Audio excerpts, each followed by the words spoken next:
Barak to all the knitters and aspiring knitters out there. Welcome to Knitting 101. My first tutorial covers the topic how to make a gauge before starting your knitting project. So then why creating a gauge beforehand? Every person's knitting density is different. To make sure you'll knit the right size, you need to make sure how many stitches you'll need. To establish that, cast on 15 to 20 stitches using the yarn and the knitting needle you intend to use for your project.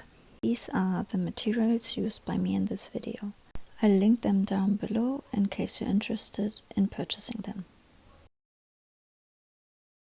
Knit at least 10 rows, then measure how many stitches fit into 10 centimeters by stretching the gauge a little and write it down.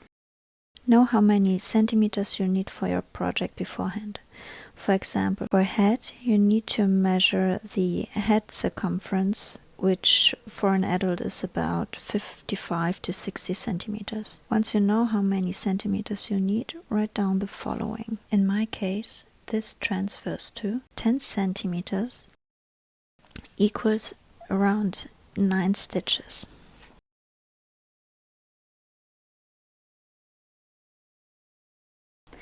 Nine stitches divided by 10 equals 0.9.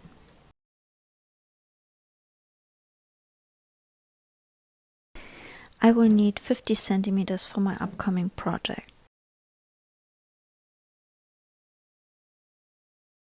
0.9 times the 50 centimeters I will need for my project equals 45, and the 45 is the number of stitches I will need to cast on for my project. So have fun starting your next project. Thank you for watching. I hope to welcome you back for my next video.